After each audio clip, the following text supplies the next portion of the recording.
Correction de la C1 Voyage à Toronto, faite en aide à l'apprentissage en équipe. L'équipe en question est celle du groupe 221, l'équipe F. Théoriquement, lorsque je fais ça, je fais la correction live, donc c'est mon premier jet et je l'enregistre, mais il y a eu un petit problème avec votre enregistrement, équipe F. Donc, vous ne me verrez pas lorsque je vois votre copie en premier. Je vais essayer de répéter ce que j'avais fait la première fois.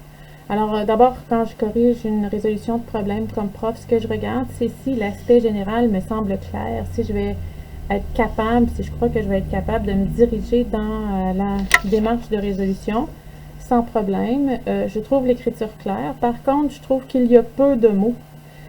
Donc, je pense qu'il manquera des intertitres. Intertitres qui doivent m'indiquer ce que vous cherchez.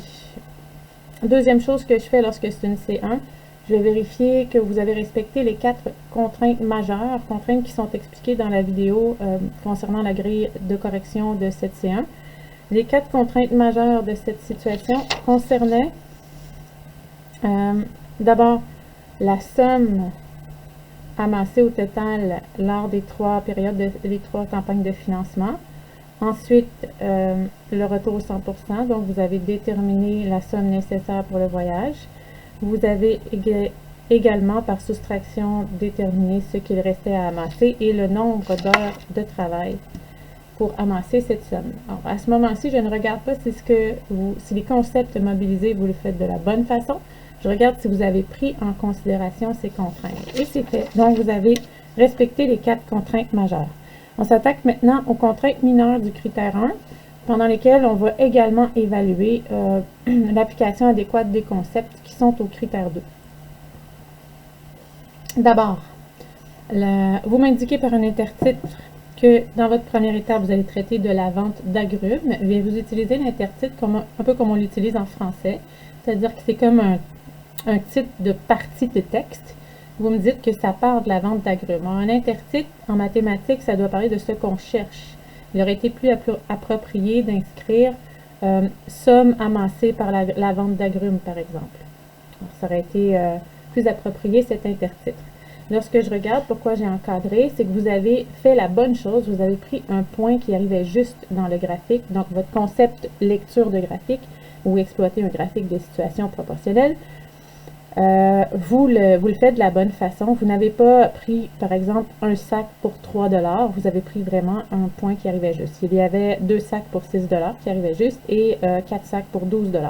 Vous me faites une proportion avec un magnifique lien multiplicatif. Tout ça est bon. J'ai rajouté des S parce que 2 sacs puis 20 sacs, c'est le fun. De mettre un S. Les agrumes aussi, hein, on pourrait mettre un S sans problème. Là, je pense qu'il y en a un. Maintenant, la deuxième, l'intertitre, la première remarque sur l'intertitre va être valable pour tout le reste. C'est-à-dire que si vous me dites encore que vous allez me parler de la vente de boîtes de thé vert, mais vous ne m'indiquez pas ce que vous cherchez. Alors, par exemple, ici, il aurait été bon de préciser que vous cherchez le produit constant et que vous pouvez le faire parce qu'il s'agit d'une situation de variation inversement proportionnelle. La flèche ici n'a rien à voir. Là, j'étais fatiguée. Alors, au lieu de l'écrire en ligne, je l'ai fait en colonne. Ne faites pas ça, là. Vous faites-le situation, variation inversement proportionnelle. C'est un peu long à écrire. Si vous le faites en abréviation, ça me va, mais dans une C1 d'étape ou une C1 de juin, là, pourquoi des abréviations? Faites-le au complet pour être sûr qu'on vous comprenne.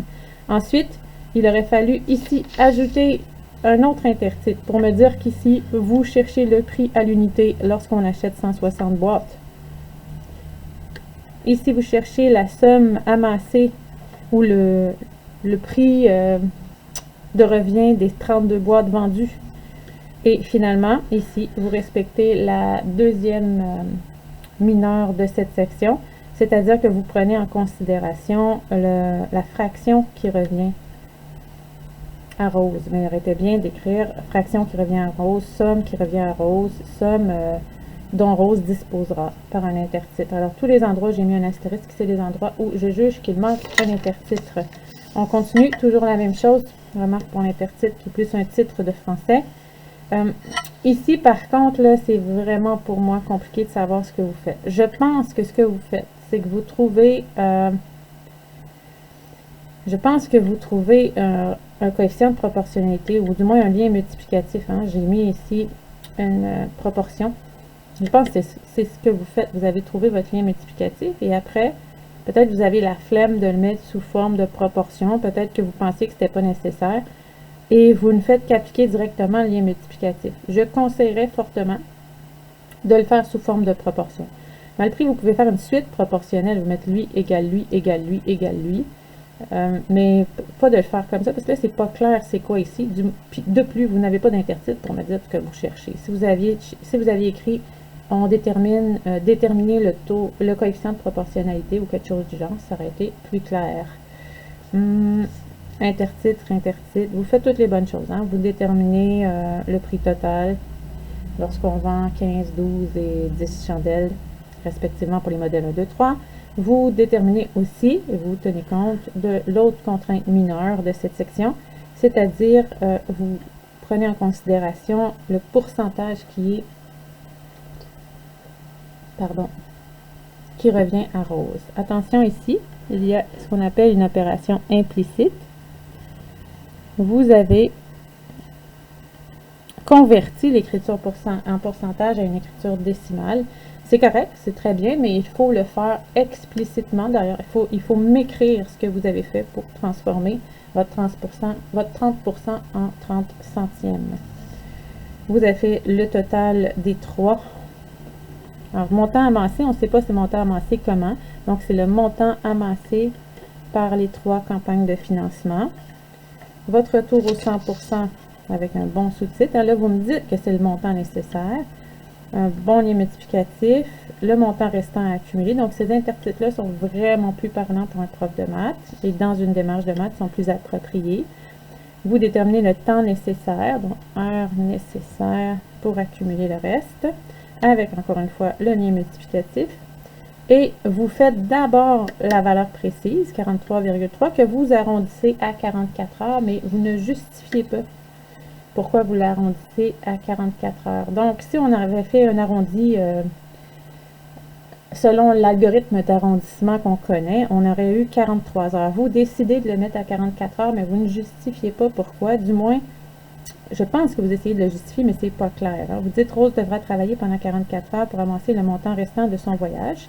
Bien, il aurait fallu préciser pour être sûr d'avoir assez d'argent, elle en amassera un peu plus, mais du moins, elle en aura pour 43,3 heures ou une variation sur le thème 2.